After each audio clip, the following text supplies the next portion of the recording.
Okay, Grace, you can get started. Thank you so much. Hi, my name is Grace Jolie. I am the developing professional of ASCLS, and I welcome you today to our Ask Me Anything, which is mental health for students and new professionals. So to get started, I'm going to have each of our panelists introduce themselves in a few sentences, and I would love to start with ACHi. Hi, so my name is Allie Murphy. I live and work in Minneapolis, Minnesota. My education is that I have two BSs before I did my MLS in genetics and biochemistry, then did my MLS degree, and then did a master's in health and human services. I'm going to be particularly vulnerable about sort of like why I qualify to be here today. So the mental health sort of struggle that I deal with is I was diagnosed with borderline personality disorder. Just a fancy way of saying I have a very hard time with being left alone, being handling criticism well. I contemplate suicide far too often. Apparently, you're not supposed to do it at all. So apparently, thinking about it constantly is a little too often. And then I also struggle with depression, anxiety, and terrible, terrible imposter syndrome. So it's been real fun. So that's just a little bit about me.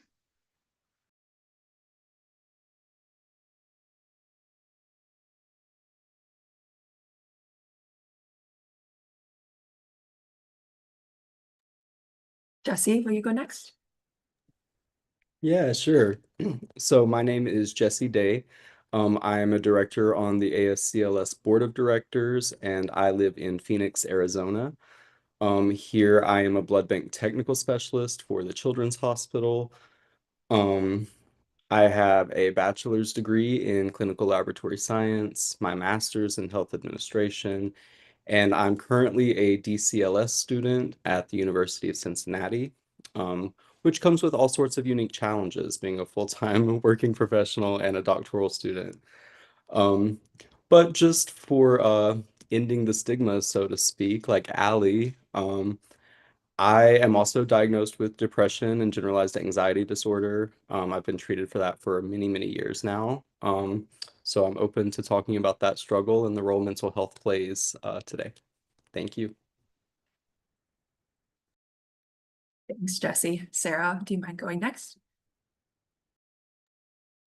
Hey everyone, I am Sarah Steinberg and I am the Ascending Professional Chair currently, Ascending Professional Forum Chair.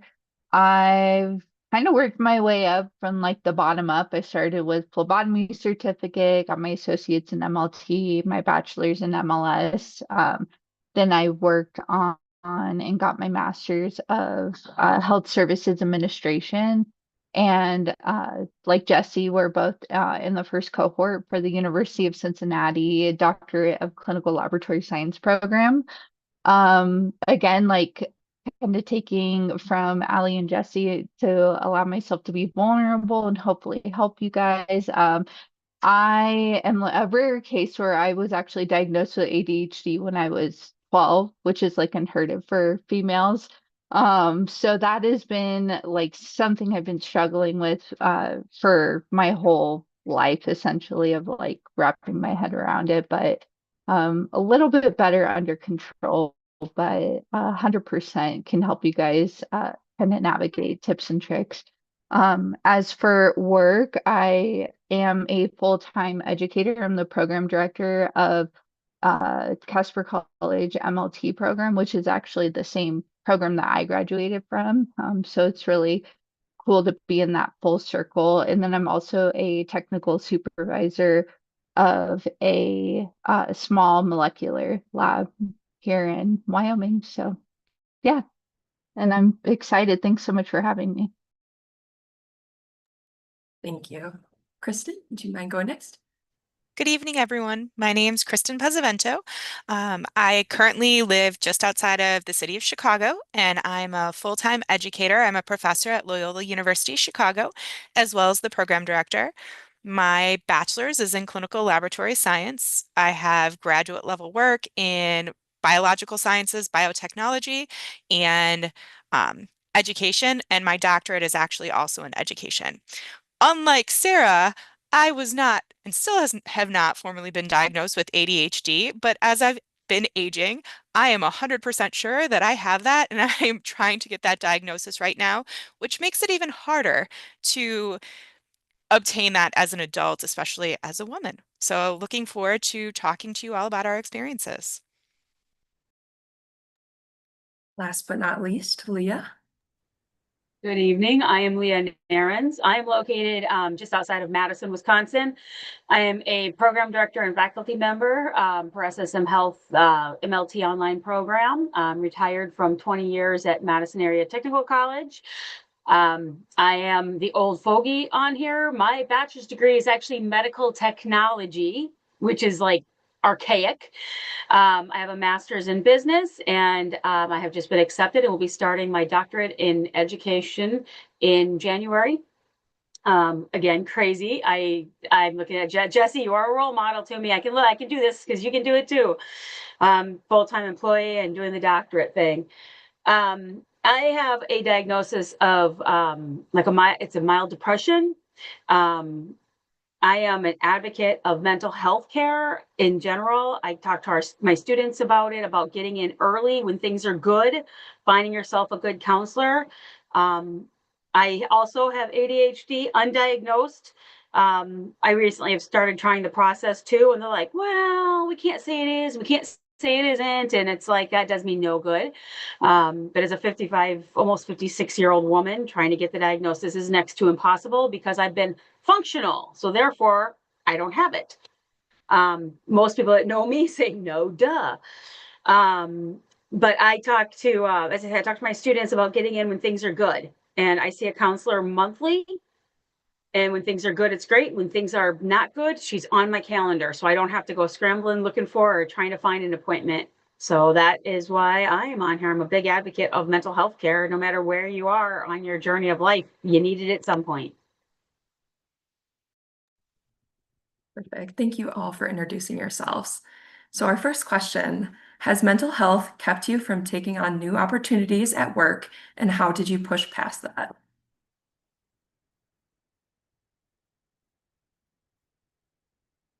Anyone can go ahead and answer. I'll kick off.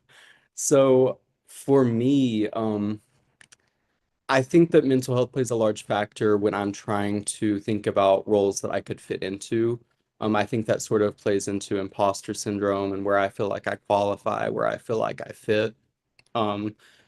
But I'm very much of the opinion that the universe, so to speak, rewards audacity. So you just have to go for it. You can't hesitate, and really fake it till you make it is my motto. And I know that might sound silly, but when I put myself in a situation where I am uncomfortable or I'm aware of my anxiety or the depression telling me you really can't do this, I find just putting myself there and allowing myself the opportunity to grow typically works out really well.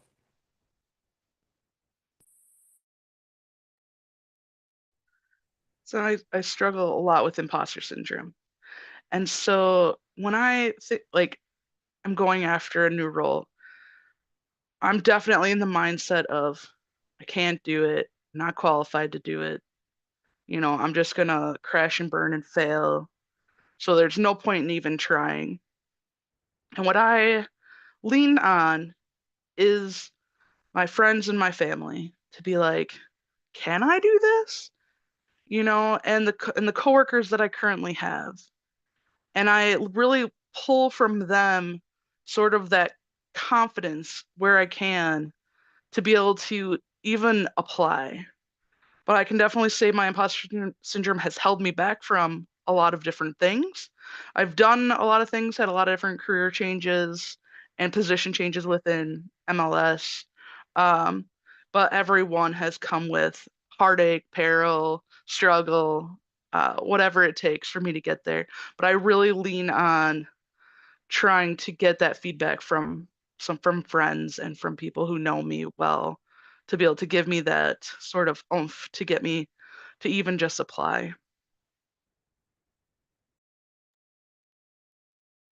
I think in the past it did a lot for me.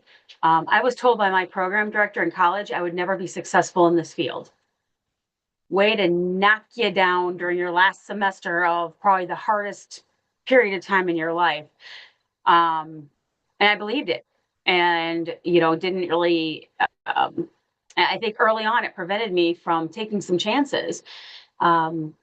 Got lucky a couple times, and getting involved in ASCLS, it really was a big turning point. I've gotten more support from this organization. I've got advocates. I've got people who have told me I can be successful, who have mentored me, who have brought me into new opportunities that I never would have gotten without being around this group, because they believed in me. I hated taking them because I'm like, what if I fail? But because they believed in me, I accepted them and have pushed myself, and hence doing something ridiculous at my age in January. So I feel, oh, go go ahead, ahead, Sarah. Kristen. You sure? And this is what I was going to talk about, actually. So I also have imposter syndrome, but when I pair that with how I operate with my ADHD, I tend to take more things on. So my career has been able to progress, but sometimes it's almost to my own personal detriment, because along with that, I know that I'm a people pleaser. And so, like, I will just apologize to Sarah 5 times, and that causes more anxiety, and more barriers that I have to overcome inside that 95% of people in my life have no idea is going on in the background. And so for me, I would say that is something I have to consciously focus on, because I do want to get ahead. I'm terrified of failure, and I'm terrified of disappointing people who believe in me. And so, with the help of a therapist, a support system of other people who understand, I have been able to succeed and, like, go along my career path.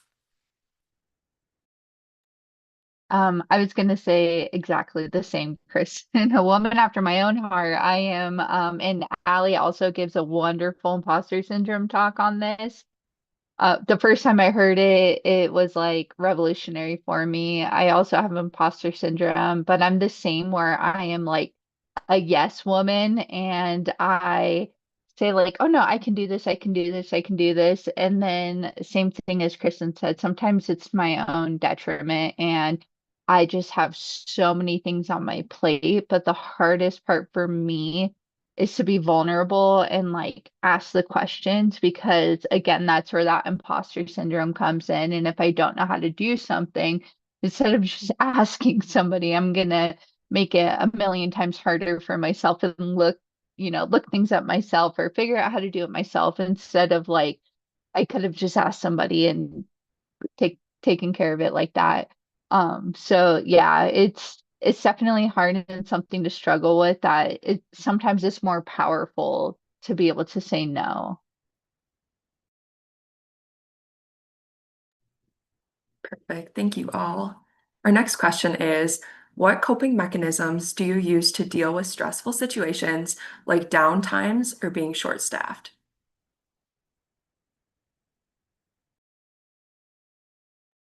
So, speaking from the workplace perspective as well as a student perspective, really it goes back to the same. Your biggest support in that environment are those people who are around you who understand. It's why if you're going through a program with a particular cohort of students, they know exactly what you're stressing about. You have a huge paper due on Monday or an exam. Those people who are on the bench with you in the laboratory, they also know how stressful the situation is. And sometimes just being able to talk to someone else about it who gets it, who you don't have to go through and explain why this is a big deal, really helps in those situations. At least it has for me. I agree with Kristen on that as well. Like I am always like the optimist, I feel like, in like my workplace, and I strive to see like like almost playing devil's advocate and strive to see like the silver lining and everything. And I really try to not be like that toxic positivity person. But I think it's really important though, instead of being like, this sucks, this sucks, this sucks, to say actually like, even though this sucks, something really good came out of it and try to find that good in it. Even though it's okay to embrace the suck too. I just say I'm literally the opposite of Sarah, and I'm the super pessimistic person who becomes the toxic individual in the lab when things go wrong. And so one of the things that I practice is a sort of non-judgmental stance, so not taking an opinion one way or the other, bad or good, about the situation, and a sort of like, it's not radical acceptance, it's called everyday acceptance, where you just accept the things that are around you for what they are and not applying any judgment to them. So like, the weather outside, is rainy, instead of being like, oh, it's so crappy and dark and it's miserable outside. No, it's rainy, it's in the evening, so it's dark, and not trying to apply judgment to it in a negative fashion, because that negativity will cause me to get more negative, which will cause me to get more negative and more negative and more negative and more negative. And then the depression kicks in, and then my anxiety over being negative kicks in, and then I end up spiraling into even more darkness. And so practicing sort of a non-judgmental stance is my coping mechanism. So I can confirm that Sarah is the positive in our cohort for the doctoral program. But I've found that to be really encouraging when I'm down. Sometimes her or another one of my classmates lifts me up.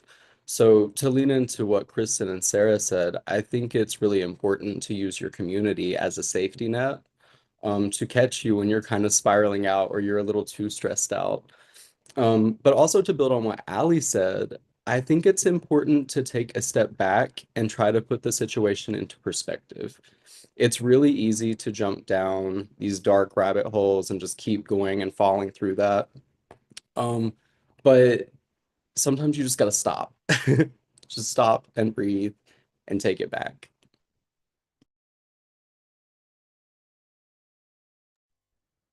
I'm a little bit of a different position because I am pretty alone. Most of the time, I don't have that, team around me working. I work in these four walls 95+% of the time.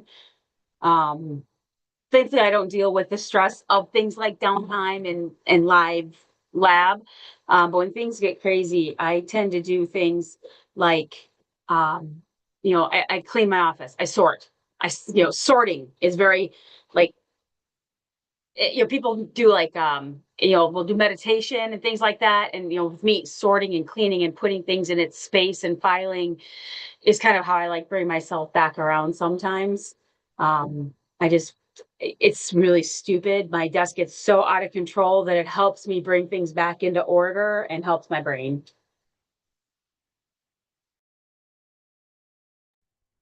Our next question is about testing anxiety. What tips and tricks do you have for coping with testing anxiety?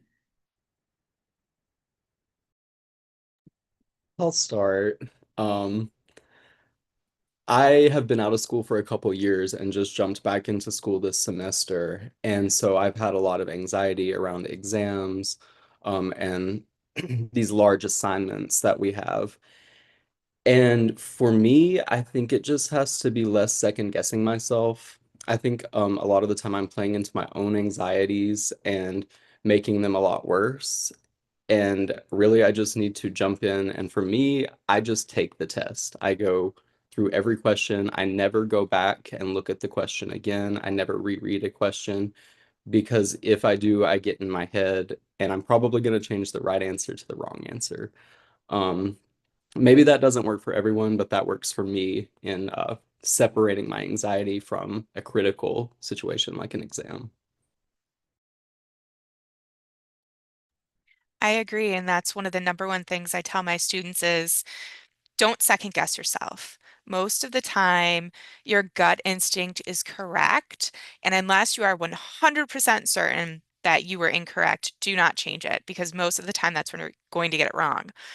Also, physiologically, biologically, something that does help, and it seems kind of funny, is to eat something incredibly sour before taking a test. So I actually give my students Sour Punch straws or Warheads, because what happens is that overwhelming sour taste actually offsets the anxiety that your body is ramping up, and it kind of resets it so that you can go and focus and clear your head a little bit more.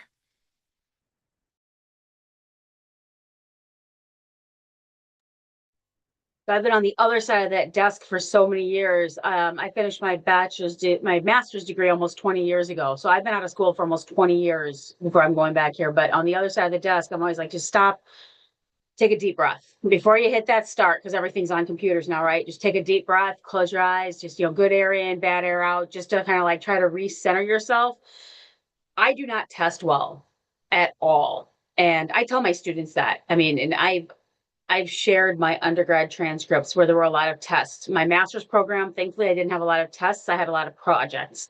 I'm really hoping my doctorate program, that's kind of why I picked the area I did, has fewer tests and more projects. I was just reading about a test and I started panicking. I could just feel my pulse going up because I was reading about, after all these core classes, you have to take this test. And then it's like, you have a month to do it. It's a paper. I mean, I'm like, well, I can do that. I can apply that, but don't put me in front of a computer and make me take a test.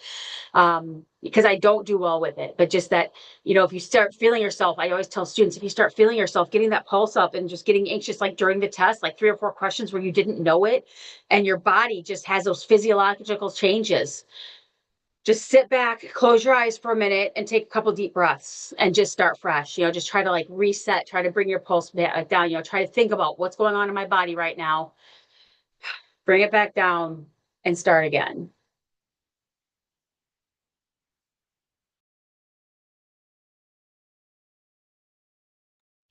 I'm going to be super unhelpful. So of all the things that I struggle with, test taking is not one of them. I have zero issue test taking. I just go in, I'm almost excited to take it and take it. I don't second guess myself. I never go back. But sorry, guys. Tests are kind of fun. I think we all aspire to be like Allie.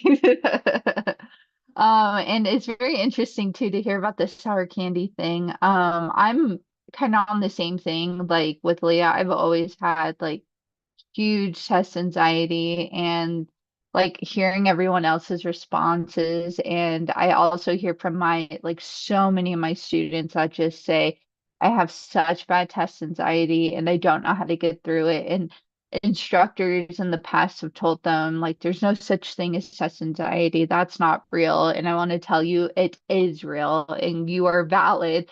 And there are services available at your institutions through disability services that will help you if you have test anxiety. So if you're unaware of that, then definitely get a hold of somebody because through Title IX, they have to offer disability services, and that is something that you could get accommodations through, as well as I had one student who took her AMT MLS exam and was also able to get accommodations through AMT as well. So just wanted to throw that out there. I also like have my students as well as myself before I take exams of like do like a 3-minute like meditation, just like close your eyes, try to center yourself, and try to be confident. And I always tell my students, like, that's my number one rule is don't change your answer. If I have a like an exam on pencil and paper, then I tell them like don't change your answer. But if you have a really, really strong feeling that your second guess is the correct answer, then put an arrow next to it, for example. But I just do not ever change your answer. Trust yourself, believe in yourself, be confident. I know it's so much easier said than done.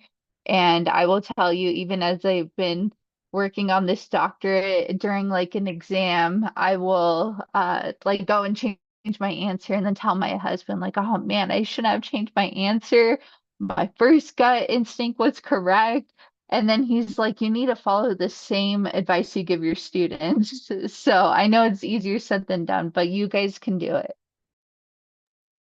I'd like to add one other thing to that for the students that are on this screen. Talk to your instructors, please. Let them know. I would offer accommodations to anybody that asked for them. And I had the ability to do that. And I still do that. If you are somebody who gets test anxiety and you just want to be in a separate, smaller room during your test, I could put you in a separate room. You need a little more time, I could give it to you. I believe that you weren't going to ever know the answer more in 10 minutes than you did. You either knew it or you didn't, but having that quiet space would help.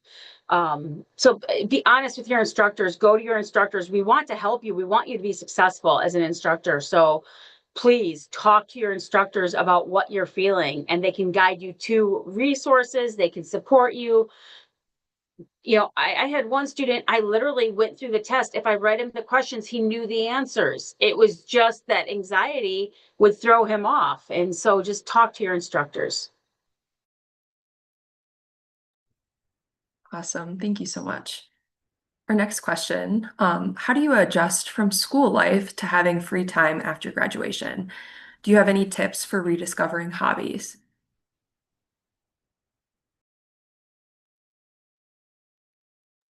It's definitely like a weird transition. You go through, your K through 12, always having school, then you jump right into college for 2 to 4 more years, and then all of a sudden there's just work. Work and what? And so for me, I found some volunteer activities that I found really enjoyable. So I coach for the Special Olympics here in Minnesota. And so I coach 4 sports. I coach all year round, special needs athletes in football, golf, track, and hockey. And it is so enjoyable. And that's where I found a lot of community and more family. And so, it's just, I found something to fill that time because otherwise I would watch Netflix all night long and that's not super productive. I actually was a volunteer EMT when I was in college and became a volunteer firefighter. So I did the similar thing. I found a volunteer family, got very involved with ASCLS. I do want to warn you not to put too much on your plate right away, though. It's really easy because you suddenly have all this time and you fill it. And trust me, it will fill on its own. So, let yourself have that downtime, because now many, many years later, I don't have a lot of downtime because I managed to fill it because I like to be busy and I like to help and I like to do things. So all that time gets filled right now. I would say it's important to know that productivity is not your only value, right? This is something I really struggle with. I've been in school literally forever. I've had 2 years ever off. And during that period, I was preparing for a doctoral program and doing lots of volunteer work in the ASCLS community.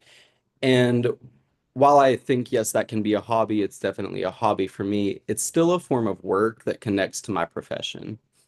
So something I'm doing now actively is trying to teach myself that I can have a life outside of my profession and that I can find things I enjoy that aren't related to medicine. Because I think if you let it, medicine can very easily become your entire life.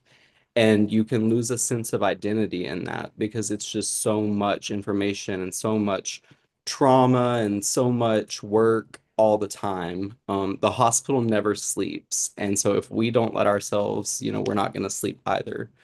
Um, so something I've been practicing very actively, even in my busy schedule, is to just choose one thing a month that maybe I've never done or I enjoyed years ago when I was a child, and try to sort of recall that inner child and find myself outside of this realm because there's more to me and there's more to you.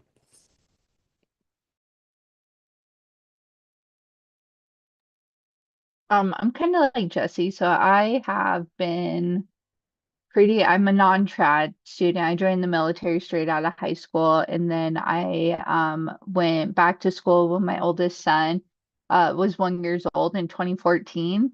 And I pretty much haven't stopped since then. I went straight from my associates to my bachelor's, to my master's, like right after that. And I think the biggest gap was in like 20, so I graduated with my master's at the end of 2020, so December. And then from 2021, I had no break. Then I actually started my doctorate of higher education administration, and then found out about the University of Cincinnati program. So made it halfway through that one, dropped it, and jumped in both feet here. So I don't totally know. I also have 4 kids though, so I try to like focus on my kids as much as I can. And like my therapist also tells me, like what Jesse was saying about just trying to find one thing to do for yourself. And it's really hard. It is a challenge, especially when like your whole identity feels like work and school and volunteer. Like ASCLS has been great, but again, like Jesse said, like you don't have to be productive. The I'd say the biggest like suggestion though is just find something that brings you joy outside of that. Like my biggest thing is like hiking, living in Wyoming. I have a nice giant mountain here in Casper. But like I love to go hiking from like late spring to early fall before the snow comes, and then go snowshoeing or skiing. And like doing that with my kids and my family and creating those memories too are super valuable. So just trying not to lose yourself as a person, if that makes sense. And to piggyback off that, something you can never get back is time. And we so easily can lose ourselves, as Jesse was saying, in healthcare, in school, that you don't necessarily spend that time for yourself. So find a creative outlet of some sort, because that will always try to bring you back, or something that brings you joy. For me, it was finding physical activity to do and self-medicating a little bit. That would actually quiet my mind so I could focus. And so realizing that if I take the time out of whatever my schedule is and just go and do something to move my body, no matter if it's going back to work, if it's spending time with my family, I'll be able to be more present, and it balances me out a little bit. So just finding that time for something physical. Thank you. Our next question. It's hard to find community outside of the lab because no one really knows what we do. How have you found community outside of work, and how has it helped you? Oh man, okay, I'm gonna talk about this one. So, those of you who know me know that I just moved across the country, like 2,100 miles from Tennessee to Phoenix, Arizona. I've only been here about 3 months, and this has been a particular challenge for me. Um, I'm very much ingrained in medicine and the laboratory community, and I'm so thankful for the community that I have at ASCLS and in my hospital. But there's something to be said about your community outside of your work environment and outside of work conversations or medical conversations. And as an introverted person, it's been really hard for me to find that community here in Phoenix. So something I've been doing is just going to events locally and forcing myself. It's very uncomfortable. I'm very nervous a lot of times. I'm kind of a wallflower. But what I've found is that I'm a lot of times not the only one. And a lot of people here where I'm at are also transplants from other areas. And really, we're all searching for some form of connection, and we're all nervous about that form of connection. And because of that, we're all holding ourselves back and living a really lonely life when you really don't have to. There are people like you, whether it be like socioeconomic background or sexual orientation or all the different things that make us us. You can find your people. It just might be uncomfortable for a minute.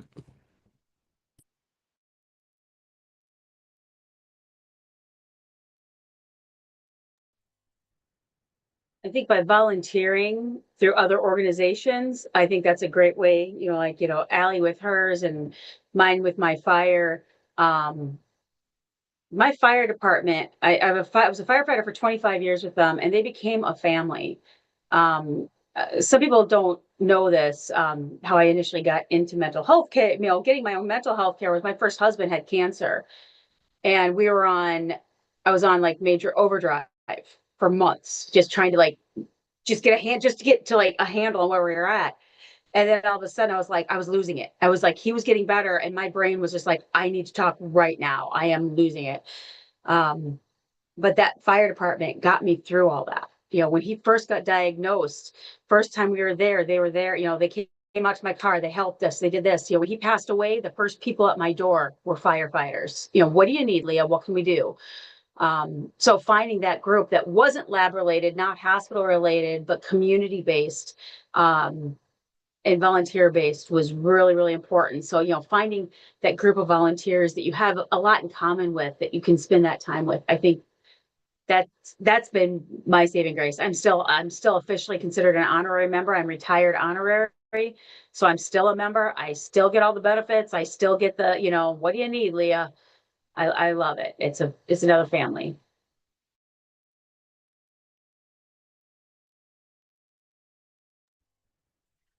I also was able to find a group of people that I could relate to that were really there for me. And I did it through adult sports. So I know this is painting me in a weird light. I played roller derby. So in college, I played rugby. And after college, I was like, what do I do now? Because in addition to stopping college, working full time, it was like this huge part of who I was for my entire life was gone. And so I ended up finding people that I could relate to that understood where I was coming from. I had a major injury and they were there for me and helped me through it. And they were able to understand where I was coming from the mental aspect, the social aspect. They might not have understood everything I did in the day to day, but that was still fine. So I encourage you to look at all of those random groups online. I actually found, and this is going to date myself, I actually found my first roller derby team on Craigslist because I was trying to look for activities that I could do in my area. I moved away from where I normally was living. I knew no one in the area, and I am a shy person too. But I was like, what could I do to try to break those barriers? And so finding some type of common interest really helped me fit in.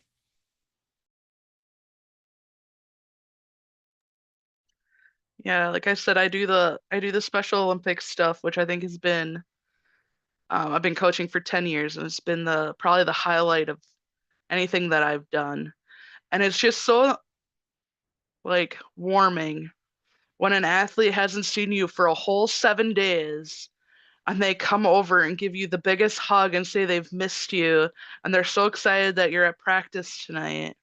And then you're getting invited to birthday parties and graduation parties, and you're suddenly watching them go off to college. And it's just crazy to just watch these kids grow up and move on to these milestones that people didn't think was possible for them. And now I'm like, I tear up thinking about where some of my athletes are and that I had this small impact in their lives through something as silly as sports and coaching.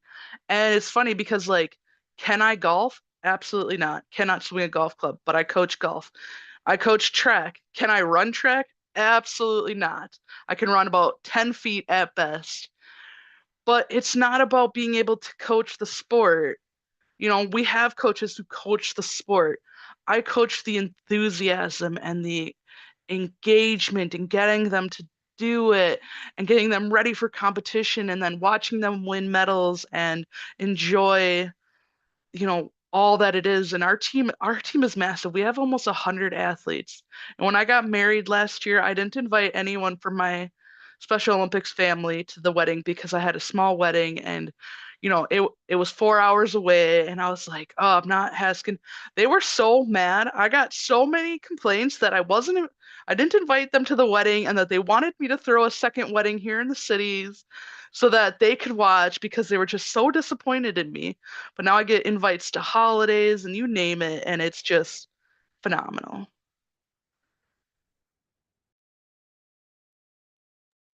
Allie, you had me tearing up there. My heart. Oh. I don't have friends. No, I'm just kidding. I will say a little different. Like a majority of my friends are people that like I used to work the bench with, when I was still working at a hospital. With that being said, though, being a part of a higher education institution has really helped me kind of get out of my own walls, I guess you could say. Um, and I've made more friends, if you will, about like with other instructors in different departments. But I understand it's not easy though. It's really hard to push yourself out of your comfort zone, and like there's times where I definitely do get inside of my own head and I'm like I end up canceling on them last minute, and then I tell myself they're never gonna invite you to anything ever again if you keep canceling. So I definitely understand that struggle. And then for anybody else who might be a parent as well, like I my oldest is 12, and then my youngest is 4.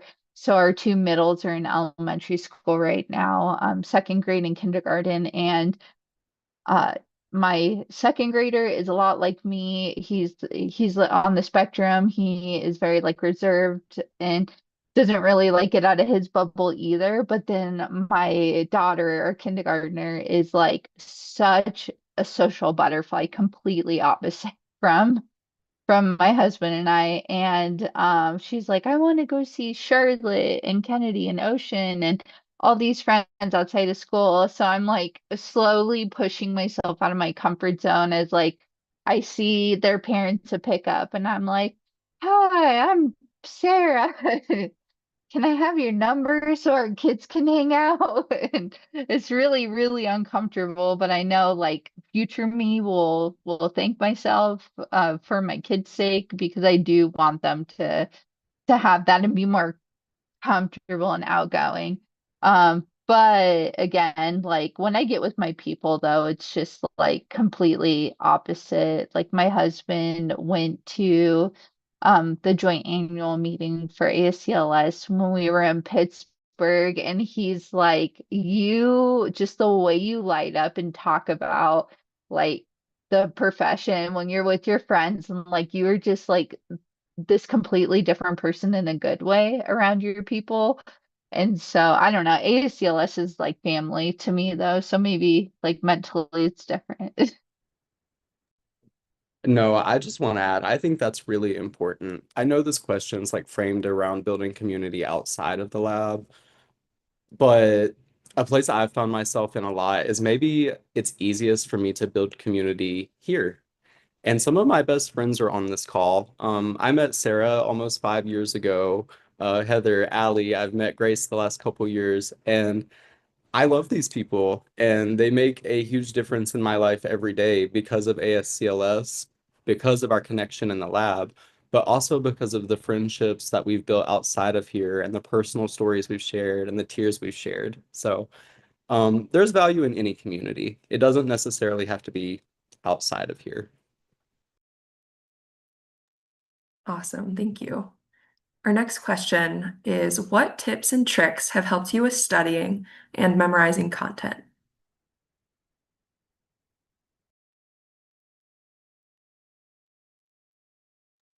I'll go first. This is my favorite.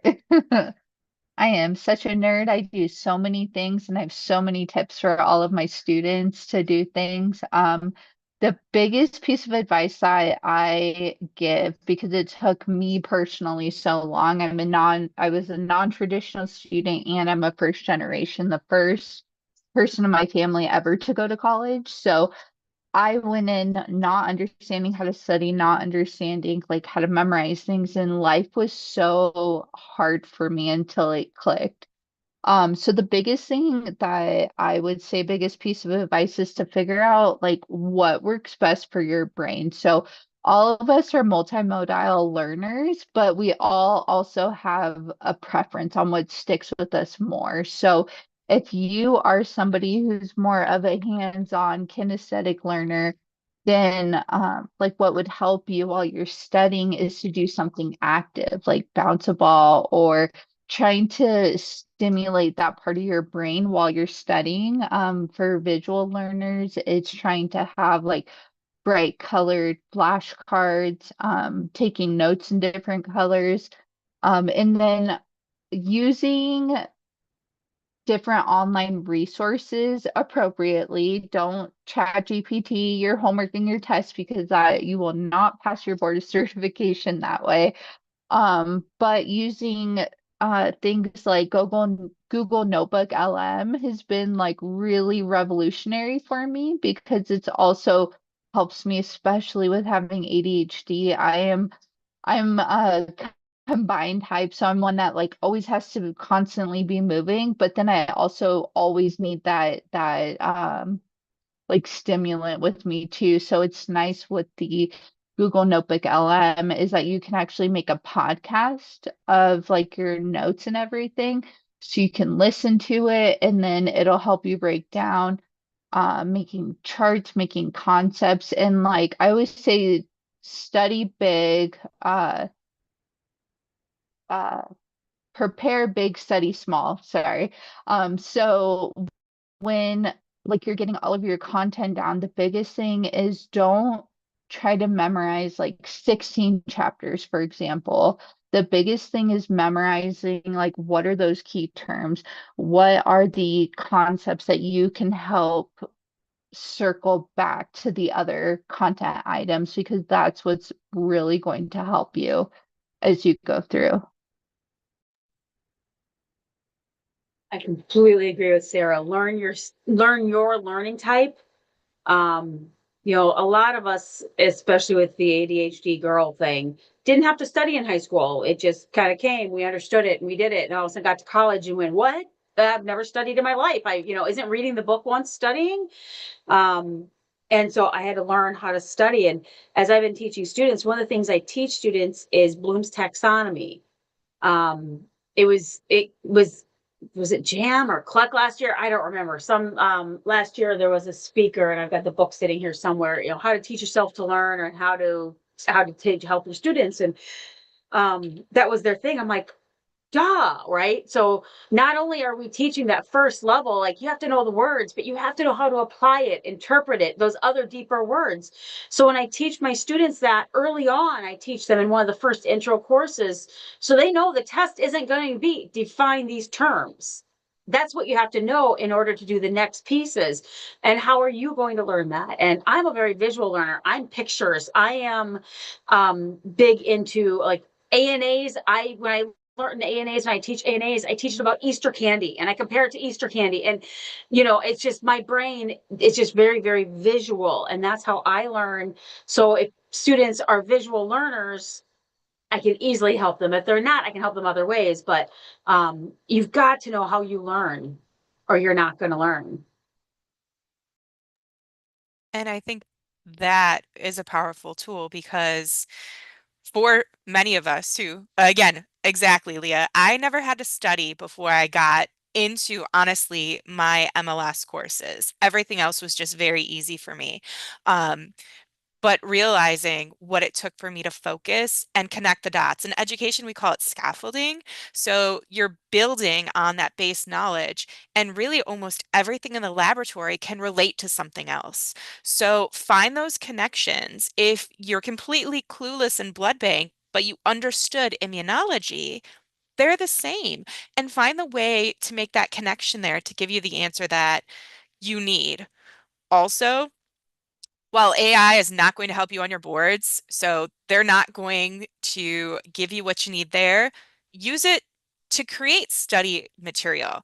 Some of my students use Speechify, so they're not going to get everything just by looking at the words on a PowerPoint slide. Sometimes they like to have Snoop Dogg read their lectures to them. it still is more than nothing. So it gives some of that basic knowledge, but I also would encourage you to reach out to not only the people around you, your classmates, but your professors, because maybe there's an extra tip or something that they think of that will make it stick for you. I like mnemonics and puns. So when it came to like learning, hey, what causes athlete's foot? Like I made up a huge mnemonic to help my students remember it. And it's silly things that will stick with you forever and a day, whether it's little songs that you can incorporate it to, or again, having a celebrity read your notes back to you, it helps. Even having, like you said, former or other students do it, because I remember from school, again, I'm old, right? I don't know much about micro, but Klebsiella and Shigella ain't got no flagella, and Shigella ain't got nothing else. That's about all I remember from micro. But my group, we were laughing one night studying, and they came up with that. So yeah, find out, people who learn like you. Again, my brain, you don't want to be in it, but find people like you that learn like you. Yeah, I agree. Finding the method that works best for you. And then I switched methods of studying all the time. I didn't feel like one way ever was sufficient, and sometimes I just needed to change it up and provide that sort of variety for learning. I also found helping other kids in my class helped me a lot. And so I kind of became a go-to with a lot of my friends in my classes because I maybe picked it up a little quicker than they did, and then they'd ask the questions of and stuff. And so like I was a very popular tutor for organic chemistry because I got it. Like I thought it was one of the easiest classes I've ever taken. I just for whatever reason got it. And so I would help tutor people to help them get it. And so like it really helped reinforce everything by being able to help them understand and being able to explain it sort of in words to other people. So just finding your method and whatever works best for you is, and keep trying, because if it doesn't work, sometimes you do just need to find another method and ask around, what are you doing to study for this class? Some classes just require different skill sets than others, and finding out what's most effective. Yeah, absolutely. Something I think I've struggled with is being an undergraduate student, it's a lot of brute memorization. But then transitioning to being a graduate student, especially at the doctoral level, it's a lot more about the synthesis of information and the breakdown of information. So for me, I've really had to lean into my classmates. We all come from unique backgrounds, unique expertise. And so I think, again, community is a safety net. When you can't figure out the right way to study, find out how other people are studying.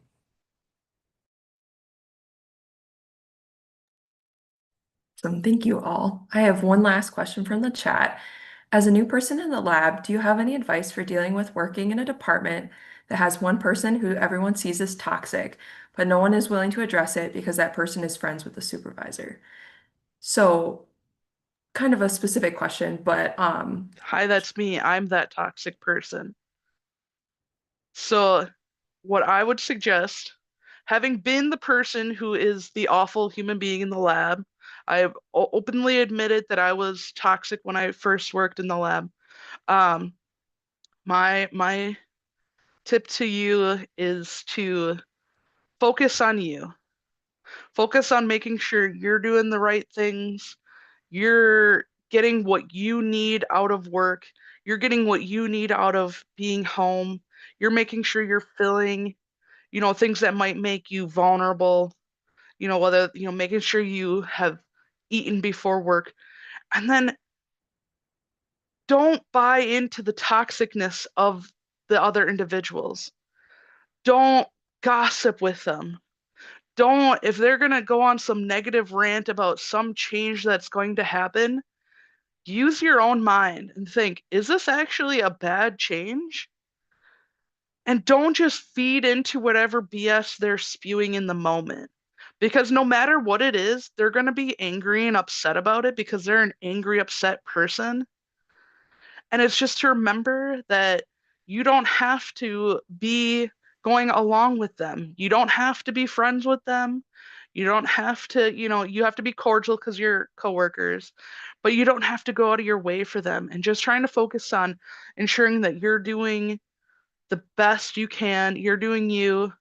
And if they have a relationship with your boss, then that's not saying much for your boss because your boss should be able to identify the toxic behavior and be able to move past it and not encourage or allow that behavior. And so just very much, be your own self. Don't buy into the toxicness. Don't gossip. Don't follow that negative trend. Oh, I wish you the best of luck. I'd also say too, like being, kind of the opposite end and like trying not to be toxic positivity in the lab. 100%. I've had those coworkers that just berate you, and my biggest thing is that we need to stop that toxic cycle in healthcare. We need to stop eating our young. We need to stop with the negativity, because why are you in this field? And just remind yourself of your why. Why did you get into this field?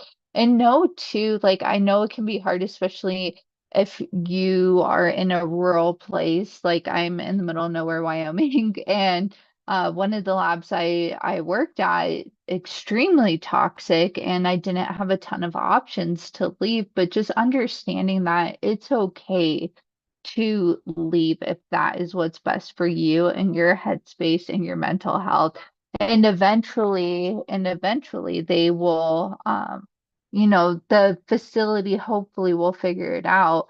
But with that being said, if they don't, then like that's their loss of you. But don't leave the field because of those few people. Be one of the people to make that change, right? We need to be trailblazers and show our new professionals that it's okay to stand up to those, and it's okay to also say no, like I'm not going to take this. That we have to advocate for ourselves, right? It's really hard as a new professional to do that. And so, buddy up with somebody who's not doing that in the lab. Become that person once you've been in the lab a couple years that new student can buddy up to, that you aren't going to gossip about the one causing trouble. Because that's the problem. You fall into these pitfalls where the person causing the trouble is friends with the manager. And now you over here are gossiping about those over there and creating a bigger divide, and it just grows and gets worse. And if you can find a way as you get farther in to be that person that's not going to do that, but you're going to make it better and you're going to help mentor that new person, or if you are the new person, find the people in the lab that are happy, find the people in the lab that are just kind of doing their own thing, and befriend them. Staff changes over time, and it's either it's a different world than it was when I graduated. When I graduated, people graduated and stayed at the same job, one or two jobs over their careers. I've only had 4 grown-up jobs my whole career, and that's not normal to today's world. And so, it's and within 2 or 3 years, you or them are probably going to pick up and move someplace, and you don't want to be known as being toxic also. And you want to make sure not to burn those bridges, because you never know at the next job who's going to be hiring. It could have been somebody that left there and they're over here now, and you go for that interview and they're hiring, they're the one doing the hiring. So don't fall for it. Put yourself with the people that aren't causing the problems, and just do your work the best you can, get along with people the best you can, and know that those people, at some point, you will not be working with those people. Either they're going to move on or you're going to move on. So some days, that's the thing that's going to get you through. This isn't forever. I am not sitting next to this person for the next 20 years of my life. This is what I need to do right now to get through it and get to the point where I can move on or they will move on. I would also say don't be afraid to use systems that are meant to protect you in this situation. Negativity is a cancer and it will spread. When there's one toxic person, it tends to touch everyone. And odds are if you're feeling bullied or put down, you're not the only person feeling that way.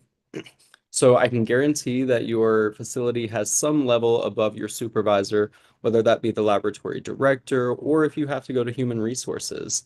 Sometimes everybody just needs to sit down and have a meeting together and say, this is what's going on. This is what you are making me feel. Because a lot of times I think the toxic person doesn't even realize how toxic they are. Um, and so a candid conversation can really change a lot of things for you. I've been there and it really helped me a lot. Yeah, and realizing that you just have to be professional colleagues with them. You don't have to be friends with them outside of work. You don't have to eat lunch with them. Um, as Jesse said, it's just one small aspect. Uh, Realize you can only control the way you react to things. And I've been in that situation, and the person actually was best friends with like the highest level of bosses. And I was the youngest in that situation. So it was really hard for me to speak up and say anything. And so I tried myself to vary my approach to this person to try to get through. And then ultimately, I just had to realize this person is just an unhappy person who wants to make everything unhappy for everyone else. And so, as Leah said, that person moved on. I moved on, and I never have to see them ever again. But realize that if it is a incredibly toxic environment that is doing detriment, it's impacting your mental health, your physical health, please, if it's in your ability, find some place else to go because oftentimes it is the most negative voices that are the loudest. People who are very happy, they might not always scream that from the rooftops, and we can get kind of overshadowed a little bit. So try to trust your instincts and find what's comfortable for you.